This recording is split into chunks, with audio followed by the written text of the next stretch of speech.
Chers amis, chers camarades, pour commencer cette intervention consacrée aux questions internationales, je tiens à saluer spécialement les camarades venus d'Haïti, des États-Unis,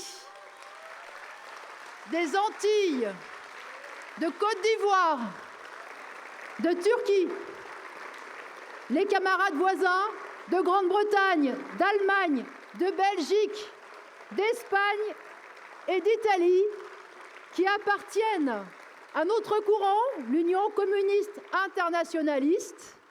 Et je salue tous les groupes qui sont venus d'autres pays. Ils contribuent tous à la richesse de notre rassemblement.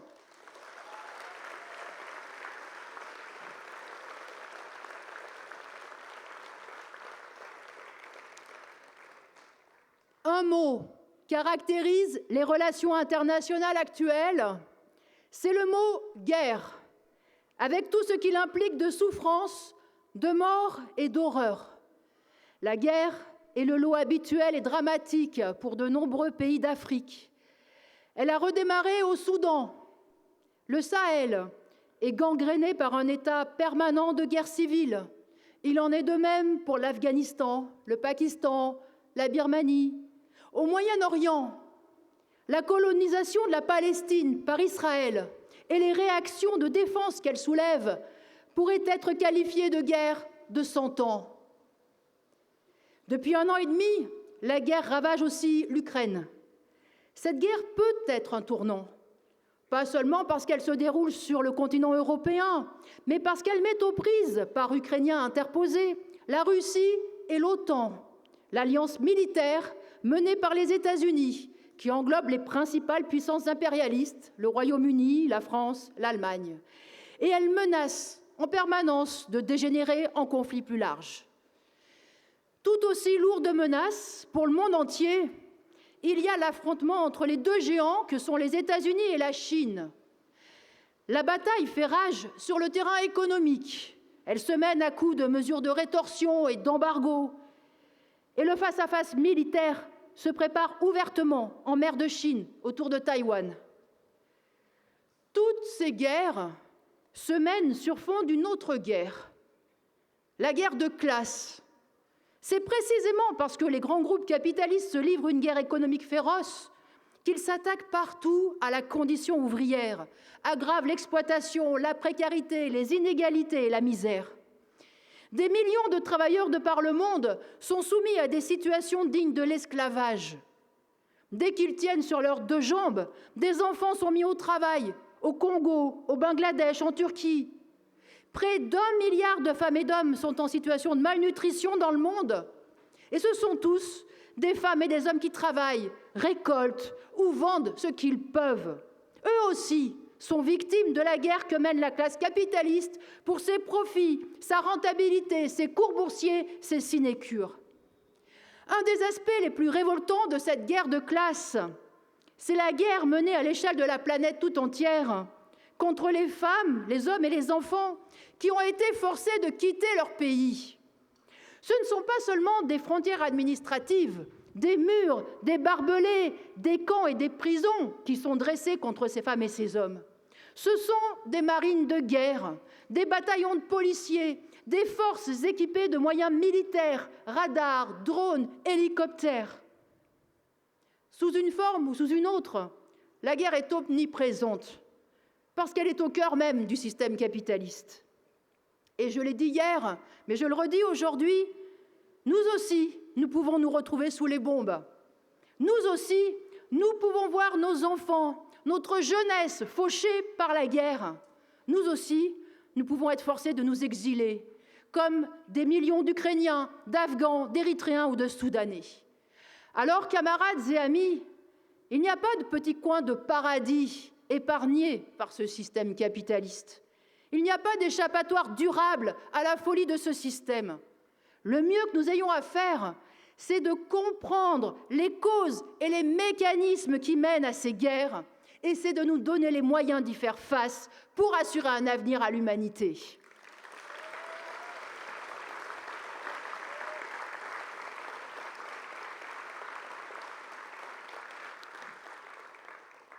Nous avons l'habitude, mes camarades et moi-même de rappeler la phrase de Jean Jaurès. Le capitalisme porte en lui la guerre, comme la nuée porte l'orage. Bien sûr, la guerre n'est pas une invention du capitalisme. La mise en esclavage, les guerres et les empires sont tout aussi anciens que les premières civilisations humaines. Mais derrière la permanence des guerres et derrière leur forme religieuse, ethnique ou nationale, il y a toujours eu un enjeu de domination économique. Et cela continue avec le capitalisme. On nous chante les charmes de la concurrence, mais celle-ci reste une guerre impitoyable entre les grands groupes capitalistes, entre donneurs d'ordre et sous-traitants, entre les agriculteurs et la grande distribution et les industriels et les armateurs. C'est la guerre de tous contre tous. Le monde entier est transformé en arène où les grandes puissances rivalisent dans une guerre économique de tous les instants. Qui contrôle ou contrôlera demain telle ou telle chaîne de production, telle ou telle matière première, tel ou tel procédé de fabrication? Qui va avoir accès à l'énergie au coût le plus faible? Qui aura accès à l'eau, aux terres les plus fertiles? Le pétrole, le gaz, les satellites, les semi-conducteurs, les métaux rares, le numérique, tout est l'objet de rapports de force, de chantage, de rapine et de domination. Aucun continent n'y échappe. Pas 1 kilomètre carré de la surface de la Terre n'y échappe. Au pôle Nord, les États-Unis, le Canada, la Russie, la Norvège et le Danemark guettent la fonte de la banquise pour explorer de nouvelles voies maritimes et y exploiter de nouvelles ressources naturelles. L'espace, la Lune, Mars, les profondeurs des océans, partout, les grandes puissances veulent planter leur drapeau, s'approprier les richesses qui s'y trouvent et empêcher les autres d'y accéder. Clausewitz, un théoricien de la guerre et général prussien du XIXe siècle, disait « La guerre est la continuation de la politique selon d'autres moyens ». Eh bien, sous le capitalisme, on peut dire que la guerre est la continuation de la concurrence par d'autres moyens. Si les trafiquants de drogue mènent leur guerre économique avec des kalachnikovs, la grande bourgeoisie a beaucoup mieux. Elle dispose de son gouvernement, de son appareil d'État, qui peut faire jouer toute sa puissance diplomatique et au besoin son état-major et son armée. Voilà pourquoi nous vivons de nouveau sous la menace d'une guerre généralisée un siècle après la Première Guerre mondiale, 80 ans après une Deuxième Guerre mondiale. Et voilà pourquoi le combat contre le système capitaliste est en train de devenir une nécessité pour la survie de l'humanité.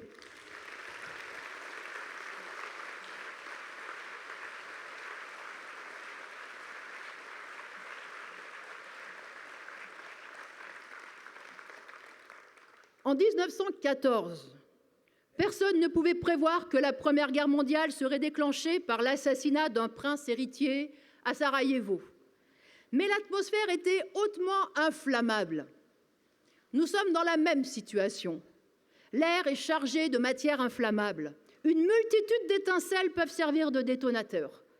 Un ballon espion chinois dans le ciel américain, un drone lancé sur le Kremlin, un affrontement entre militaires pro-russes et pro-américains sur le continent africain, des exercices militaires en mer de Chine. Il n'y a pas de signal indiscutable qui nous indiquerait que les dirigeants du monde capitaliste ont choisi d'aller à une nouvelle guerre mondiale. Mais ils marchent en permanence sur la corde raide. Et en particulier, ils marchent sur cette corde raide en s'engageant toujours plus aux côtés de l'Ukraine contre la Russie. Les États-Unis finiront-ils vraiment par livrer les avions de combat que Biden vient de promettre? On verra. Mais dans la contre-offensive que prépare Zelensky, il y aura bien des chars français et allemands, des batteries anti-aériennes américaines, des lance-roquettes et des blindés britanniques. Le Royaume-Uni vient même de livrer à l'armée ukrainienne des missiles capables d'atteindre des cibles situées jusqu'à 500 km, c'est-à-dire en Russie.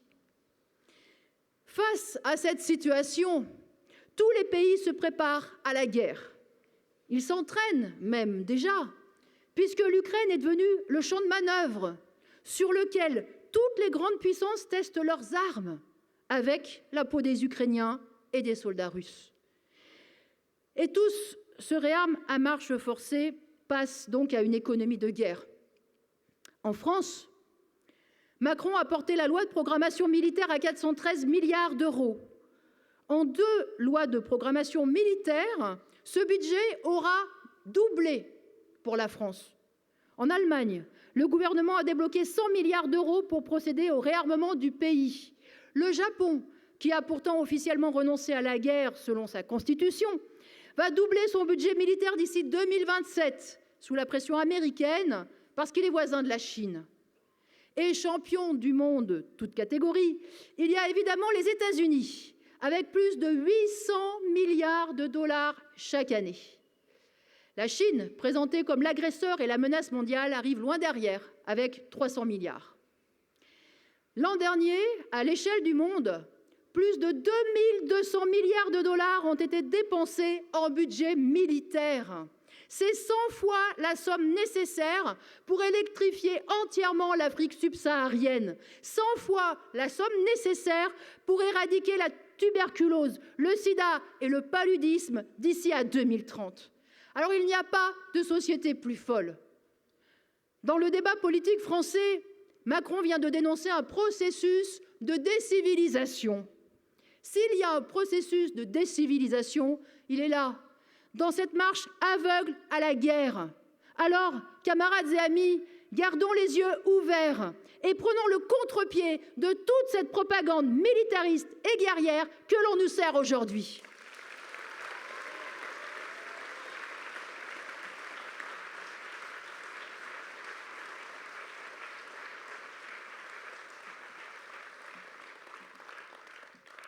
Macron n'a même pas besoin de s'ériger en maître de la propagande. Les journalistes et les grands médias s'en font un devoir, comme des chiens de garde bien dressés. Sur les chaînes de télévision, les généraux et les pseudo-spécialistes en stratégie ont fait leur retour sur les plateaux. Vous pouvez quasiment vivre la guerre en Ukraine de l'intérieur, du côté des troupes ukrainiennes évidemment. Vous pouvez mesurer les prouesses du canon César, juger de la stratégie employée. Et bien sûr, vous entendrez des esprits éclairés, parfaitement calmes et pondérés, vous expliquer que si l'on n'arrête pas maintenant Poutine et Xi Jinping, c'est toute l'Europe qui plongera dans la guerre. Autrement dit, si vous voulez la paix, faites la guerre au plus vite. Voilà ce que l'on entend du matin au soir. Ils présentent tous la guerre en Ukraine comme le combat d'un petit pays envahi par son puissant voisin. Mais l'Ukraine ne vit pas dans une bulle. Comme tous les pays sur cette planète, elle est prise dans le filet des rivalités impérialistes. Depuis l'effondrement de l'Union soviétique en 1991, l'Ukraine constitue même le point central de tension entre la Russie et les États-Unis. Parce que l'impérialisme américain a tout fait pour faire basculer économiquement, politiquement et militairement dans sa sphère d'influence tous les pays d'Europe de l'Est qui appartenaient au bloc soviétique. Alors la population ukrainienne est devenue, à son corps défendant, l'instrument et la victime d'une rivalité qui la dépasse. Les villes bombardées et détruites, les familles vivant dans des caves ou au milieu des ruines, les soldats se terrant dans des tranchées boueuses, toutes ces morts et ces souffrances engendrées par l'invasion de l'armée russe ne peuvent pas laisser indifférents. Et on ne peut que se sentir humainement solidaire de cette population qui endure tant de souffrances depuis plus d'1 an. Mais pour que le peuple ukrainien soit sauvé, on ne peut pas s'en remettre aux puissances impérialistes occidentales. Ce n'est pas pour les beaux yeux des Ukrainiens que les États-Unis et l'Union européenne aident aujourd'hui l'Ukraine contre l'invasion de Poutine. De l'Algérie à l'Indochine, du Vietnam à l'Irak, du Rwanda à l'Afghanistan, leurs interventions étrangères, même quand elles étaient drapées de considérations humanitaires, ont toujours eu pour but de défendre leurs intérêts, jamais ceux des peuples. Aujourd'hui, au Mali et au Burkina Faso, les troupes françaises ressemblent si peu à des libératrices qu'elles sont rejetées par la population. Et combien de fois l'armée américaine est-elle intervenue au Moyen-Orient ? Qu'est-ce qu'ils ont apporté en Irak et en Libye, si ce n'est la destruction et la décomposition de ces deux pays? Qu'est-ce qu'ils ont apporté en Afghanistan? Sinon plus de misère et une immense déception de la part des femmes et de ceux qui avaient placé leurs espoirs dans la puissance américaine. C'est une réalité que Poutine tente d'exploiter en se présentant comme le champion de la lutte anti-impérialiste. Mais il représente la même politique d'oppression et de domination. Les Poutine, les Xi Jinping, les Biden, Macron et compagnie représentent des camps rivaux. Mais contre les travailleurs et les plus pauvres, ils forment un seul et même front. Dans la guerre de classe, ils sont tous du côté des capitalistes, des pilleurs et des exploiteurs, du côté des oligarques, pour ce qui est de Poutine, du côté des nouveaux capitalistes, pour ce qui est de Xi Jinping, et du côté des plus grands financiers de la planète, pour ce qui est de Biden. Alors, ne nous laissons embrigader ni dans un camp, ni dans un autre. En 1915, en pleine Première Guerre mondiale, Lénine proposait aux travailleurs de s'adresser ainsi à leurs dirigeants. Vous, les bourgeois, vous faites la guerre pour le pillage. Nous, les ouvriers de tous les pays belligérants, nous vous déclarons la guerre pour le socialisme. Gardons cela en tête. Gardons cela en tête parce que si le capitalisme condamne l'humanité aux guerres, l'humanité, elle, n'est pas condamnée au capitalisme. Une autre société est possible. Une économie débarrassée de la propriété privée, du marché, de la concurrence et de la loi du profit. Une société basée sur la propriété collective des moyens de production et organisée démocratiquement pour répondre aux besoins de tous à l'échelle internationale. Une économie sans rapport d'exploitation entre les hommes et sans rapport de domination entre les pays. Et alors, les mots de coopération, d'entraide et de solidarité internationale prendront leur véritable signification et il en sera fini de toutes ces guerres fratricides.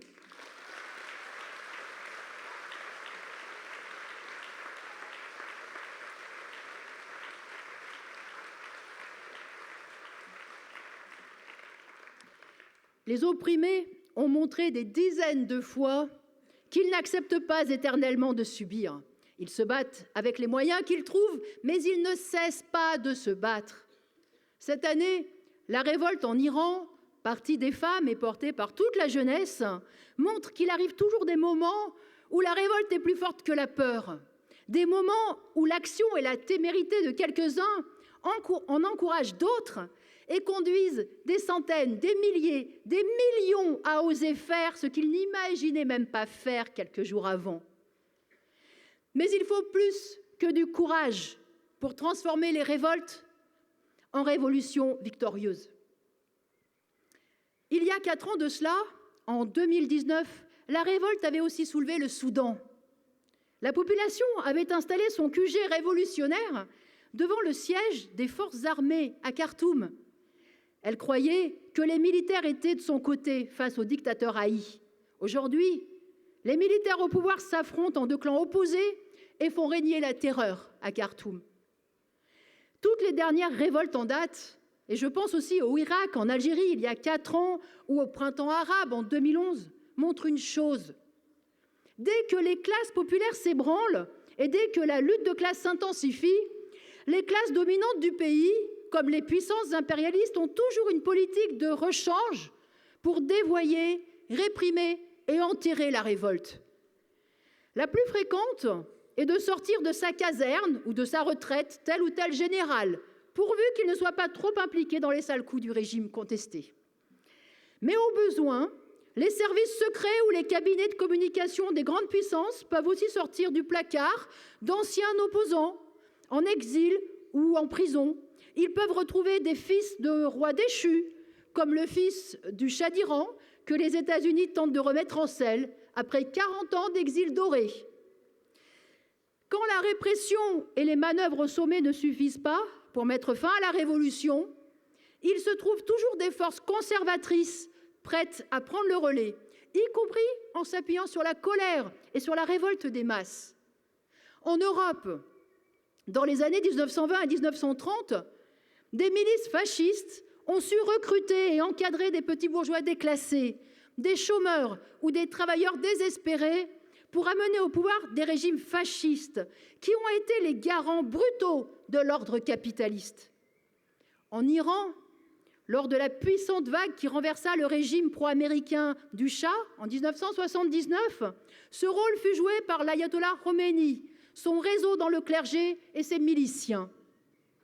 À chaque fois, ce qu'il a manqué, c'est que les masses révoltées imposent leur politique, parviennent à s'organiser et à faire émerger leur propre direction pour établir un pouvoir populaire et ouvrier. Dans le passé, il a fallu des dizaines d'années de révoltes ouvrières, souvent noyées dans le sang, pour que les travailleurs comprennent qu'il leur fallait construire leur propre direction politique, c'est-à-dire leur propre parti, et qu'ils devaient le construire avant la tornade révolutionnaire pour ne pas se retrouver une énième fois impuissants face aux événements. C'est à partir de cette expérience vivante du mouvement ouvrier que des générations d'ouvriers et de jeunes intellectuels révoltés comme Marx ou Engels, comme Lénine, Rosa Luxembourg ou Trotsky, s'attelèrent à la tâche de construire des partis communistes révolutionnaires dans tous les pays et de les rassembler en une internationale conçue pour être un parti mondial de la révolution. C'est ce qui a été perdu et qu'il faut reconstruire aujourd'hui pour que l'immense courage et la combativité des opprimés débouchent sur des victoires et fassent de nouveau tourner la roue de l'histoire en avant.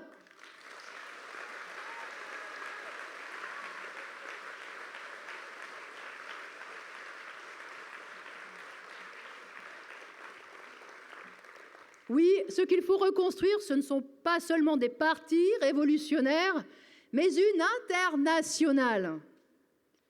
La vision nationaliste consistant à analyser telle ou telle situation à l'échelle nationale et à chercher des solutions pour son propre pays est complètement dépassée. Le capitalisme s'est déployé à l'échelle de la planète, il a fondu l'humanité et les exploités dans un sort commun et il pose désormais les problèmes à l'échelle de la planète.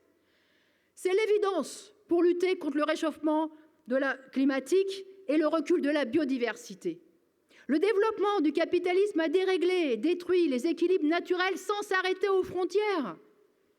Quels que soient les grands discours sur la relocalisation et la transition énergétique, aucun pays ne peut imaginer résoudre ce problème tout seul dans son coin. Nous habitons sur la même terre, nous partageons les mêmes mers et la même atmosphère. Même si les peuples les plus pauvres subissent les dérèglements climatiques plus violemment que les autres, nous sommes tous dans la même galère. Même sur le terrain économique, et malgré la démagogie protectionniste qui se généralise, puisque après les États-Unis et la Chine, l'Union européenne est en train de l'adopter, bien malgré cela, tous les pays ont besoin d'échanger à l'échelle internationale. Qui peut imaginer développer son économie en se coupant des échanges internationaux, des ressources naturelles, des sources d'énergie indispensables à la vie économique? C'est sur la base de cette interdépendance, sur la base de la concentration des moyens de production et des gains de productivité qui en découlent, que l'on peut envisager une société capable de subvenir aux besoins vitaux de toute l'humanité. Alors, mettons en commun ces immenses moyens de production que l'humanité a développés, les multinationales, les satellites, les compagnies maritimes. Gérons rationnellement, à l'échelle mondiale, les ressources énergétiques ou les matières premières comme des biens communs. Faisons travailler ensemble, à l'échelle de la planète, les chercheurs. Levons les brevets et tous les droits de propriété qui freinent le progrès. Faisons circuler les idées et la culture sans obstacle. Permettons à tous, et plus seulement aux riches, de voyager. Voilà qui ferait faire un bond en avant à toute l'humanité.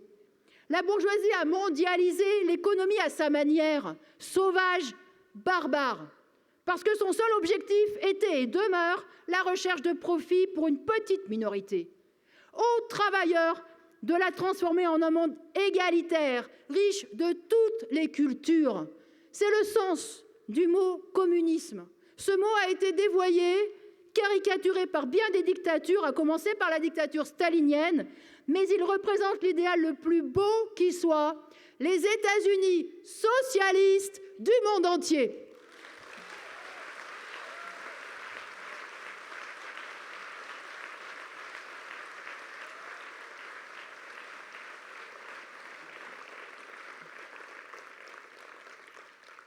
Notre sort, notre émancipation dépend de notre capacité à faire revivre la conscience de classe, la conscience d'avoir à se battre avec tous nos frères d'exploitation contre les exploiteurs.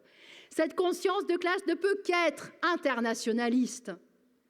Déjà aujourd'hui, pour les riches, les frontières n'existent quasiment pas. Elles n'existent pas pour leurs capitaux, mais elles n'existent pas non plus pour eux-mêmes. Dès que quelqu'un a un portefeuille bien garni, il peut circuler à peu près où il veut. Et quelle que soit sa religion, son sexe ou sa couleur de peau, il sera accueilli les bras ouverts du moment qu'il est riche.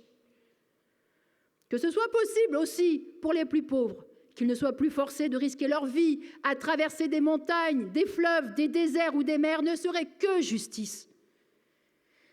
Mais c'est bien plus qu'une question de justice, car il n'y aura pas d'avenir pour les membres de l'humanité s'ils ne parviennent pas à s'organiser, réfléchir et décider ensemble à l'échelle de la planète.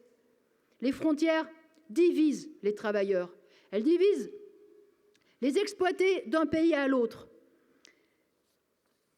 C'est au nom donc de ces frontières découpées arbitrairement par les grandes puissances impérialistes que sont souvent justifiées bien des guerres. C'est toute l'histoire de l'Afrique qui a été découpée et redécoupée au rythme de telle ou telle guerre et de telle ou telle domination. C'est comme cela que l'on transforme des parents, des cousins, des frères et des sœurs en étrangers quand ce n'est pas en ennemis. C'est ce qui se passe aujourd'hui en Ukraine. C'est aussi ce qui se passe à Mayotte, avec les Comoriens qui sont pourchassés par la police de Darmanin, avec la complicité des politiciens mahorais qui font de véritables appels au meurtre ou organisent le blocage de l'hôpital pour interdire les soins aux sans-papiers. Tout cela est révoltant. C'est une infamie. Nous n'avons jamais été aussi entremêlés. La classe ouvrière des pays impérialistes n'a jamais été aussi internationale. N'a jamais été aussi internationale. En France, aucune entreprise, aucun hôtel, aucun restaurant, aucun chantier, aucun hôpital, aucun EHPAD ne fonctionnerait sans le travail quotidien de millions de travailleuses et de travailleurs étrangers. Cette année,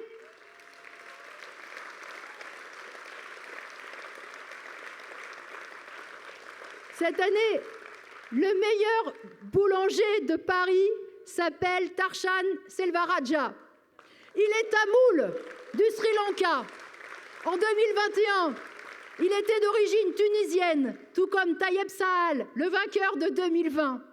Et il suffit de monter dans un métro ou dans un RER vers les 6 heures du matin pour rencontrer des travailleurs du monde entier. Quand on appartient à la classe ouvrière, que l'on soit algérien, marocain, pakistanais, russe ou ukrainien ou français, on est exploité. Alors entre nous, il ne faut pas de frontières.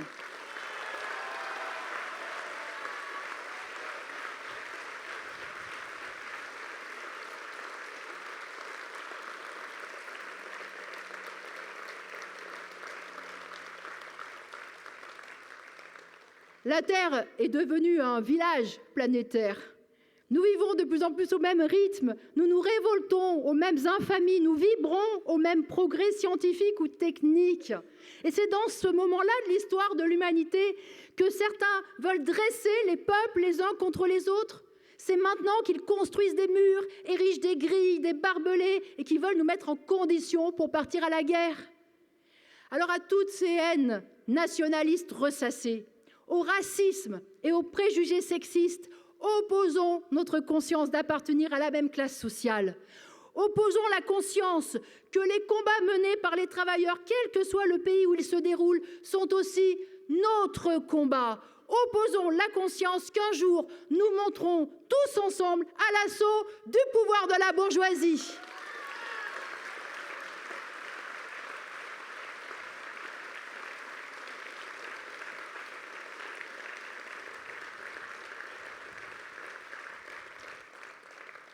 Tout dans l'histoire récente nous conforte dans la conviction que le capitalisme a fait son temps et qu'il doit céder la place à une forme d'organisation économique et sociale supérieure. Et je le dis pour tous les groupes étrangers qui sont ici aujourd'hui, même si nous sommes à contre-courant, même si nous sommes encore trop petits, soyons fiers de tenir bon contre les pressions réformistes de toutes sortes. Soyons fiers de ne rien céder au nationalisme et à toutes ses variantes, parce qu'il n'y a pas d'avenir pour l'humanité, pour la planète dans le repli national. Ne lâchons rien de notre idéal.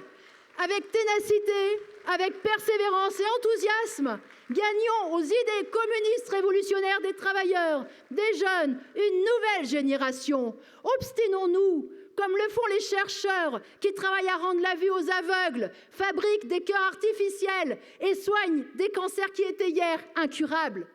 Accrochons-nous à notre programme politique révolutionnaire et cet ordre capitaliste injuste, anachronique et de plus en plus barbare laissera la place à une toute autre société, une société véritablement humaine.